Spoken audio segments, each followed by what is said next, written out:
In today's video, we're going to see just how fast a maxed out Mercedes car is in F1 24 career mode. We're also going to take a look at the handling of the car and also ultimately how it stacks up in comparison to the maxed out Ferrari and the Kick Sauber that we've already done in previous videos. And I'm sure by maxing out the Mercedes, to be fair, we're trying to undo a lot of the pain that Mercedes and Hamilton fans I'm sure have been feeling over the last couple of years. Please, with sugar on top. Pretty please. Have no fear, Mercedes fans. We are here. And by we, I don't mean the career Jesus. I mean Ayrton Senna, which in many ways could be the F1 Jesus. But what a dream team this is. LH and AS alongside each other. This is going to be a dream team. But yeah, I decided to try a bit of a different tactic in this video and start off playing as a driver that's quite highly rated. So therefore, you can maybe use some of the 100 million R&D points off the bat because I'll have the recognition straight away when we start the career save. Why I didn't think of that in the first two videos, I'll never know. And to be fair, later in this video, you'll actually see this backfires. So stick around for this journey because very much like Mercedes in real life, my god, this car was a pain in the arse to actually upgrade. Got him. And I maybe should have known that from the get-go, because it didn't start off in the best way possible. Hamilton only P7, and we're P17. One lap down, simulating this race as Ayrton Senna. I thought when we picked him, that was also going to help the simulations out. This was the no-brainer. This was the banker. This was the one that couldn't fail. This was one that's never failed. Driving as Senna, though, did eventually start to show its advantages because look at all those green upgrades. This is the polar opposite to the previous two cars we've maxed out. We're the ones buying all the upgrades in the world. I mean, look at it. We're having to scroll down the page and then... That's what I'm talking about. That's why he's the GOAT.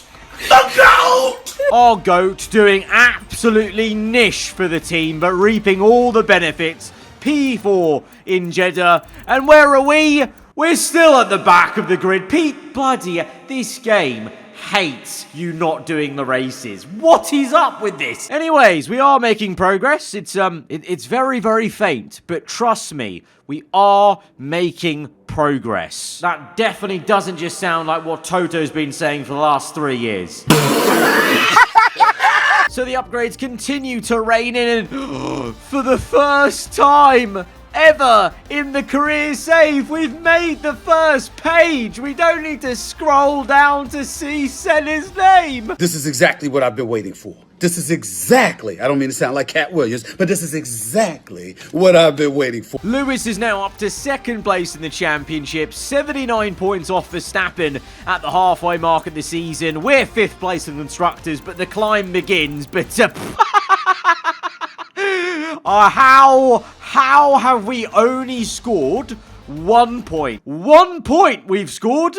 Big old Ayrton Senna scoring 1 point in the season so far.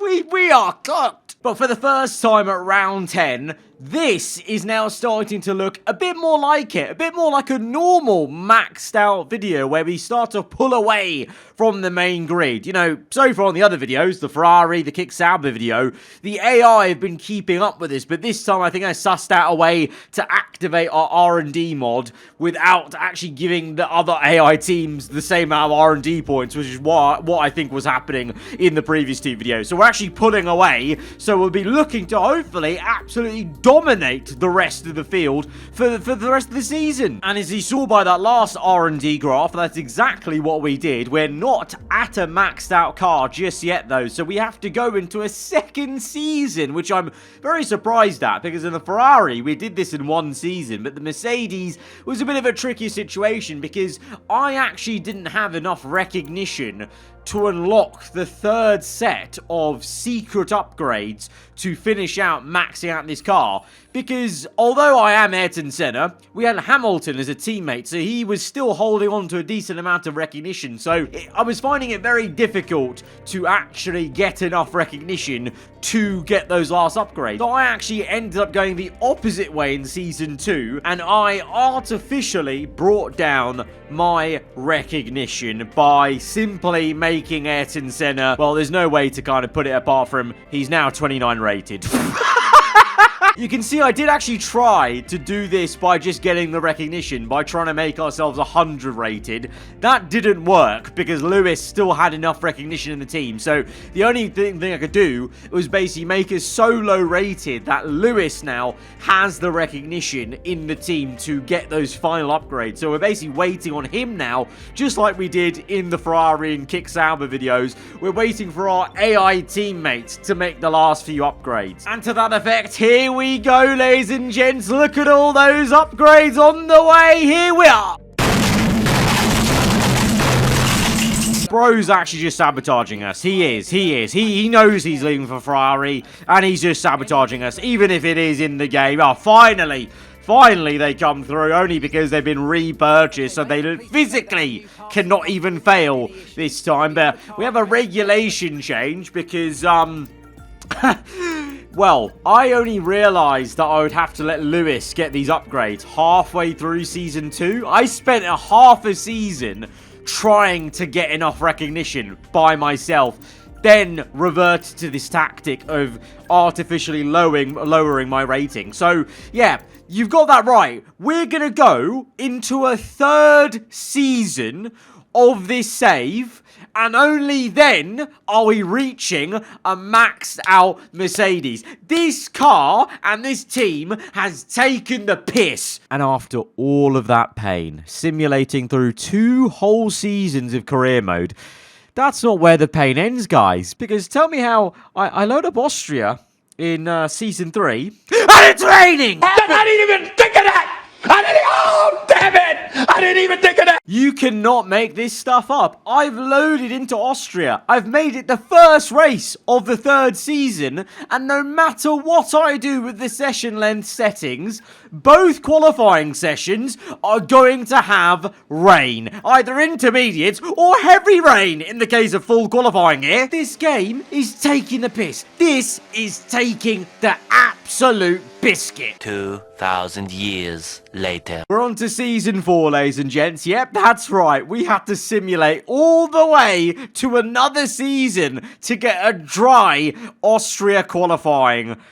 This video has taken twice as long as the Ferrari video just to record the gameplay bits to get to this point. That is ridiculous. I'm absolutely done with Mercedes. I'm absolutely done. I'm fuming. If Lewis does not go quicker now than that Ferrari maxed out, I'm gonna lose my crap. I don't even know where Mercedes stack up, by the way, to the Ferrari yet. I haven't done the comparison on the chart yet. We're delving into this to get this done first because, well, I've waited long enough. I want to see the lap. I want to see the lap time. Very much like the Ferrari lap. It doesn't, you know, it's hard to really tell from an AI driving how spectacular the car looks because they drive, you know, so robotically, you know, most of the time on a qualifying lap. But the car does look pretty damn planted, to be honest. And Lewis right now, by the sector times, I think he's doing a decent enough job here. The hope is we're aiming, obviously, for trying to go under 60 seconds. If we can't get that, then hopefully at least beating the Ferrari time for all the effort we've gone to. But it really depends on whether Mercedes stacks up to the Ferrari, and that is not quicker than the Ferrari. That is slower. Obviously, the Ferrari started off a bit slower and we kept running it back. So we're going to do the same over and over again. Looking at the lap time, we're still only over 1 minute, 1 second. Creeping closer and closer, though. And now we're under the 1 minute, 1 second mark. We're near the 1 minute mark. 0.8 away. We're now going quicker than the Ferrari, but this is where we got stuck. We couldn't go any quicker than a 1 minute 0.8 second lap time. So we are 0.8 off the magical 1 minute Austria lap time, but that is quicker than the Ferrari did by only about a tenth or half a tenth, really, basically. And you can kind of see why on the R&D comparison chart, because yep, that's right, I can reveal the Mercedes and Ferrari max out to the exact same, near enough,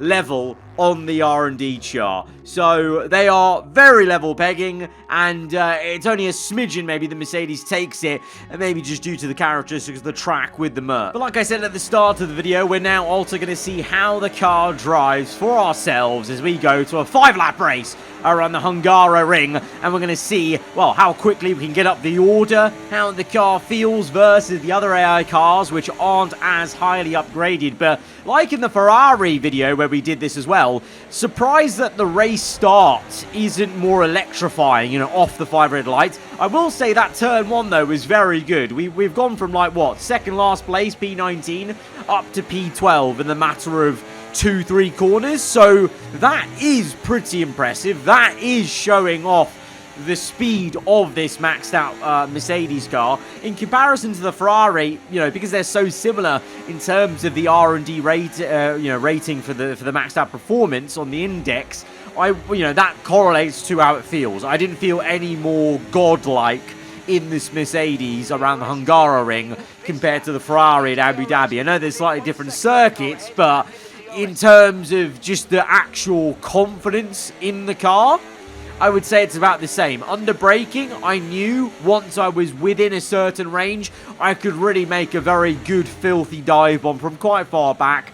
But there was a bit of lack of dominance or, you know, real massive advantage mid-corner. Like, I felt like the AI were getting away from me, actually, in some regards, off some of these corners.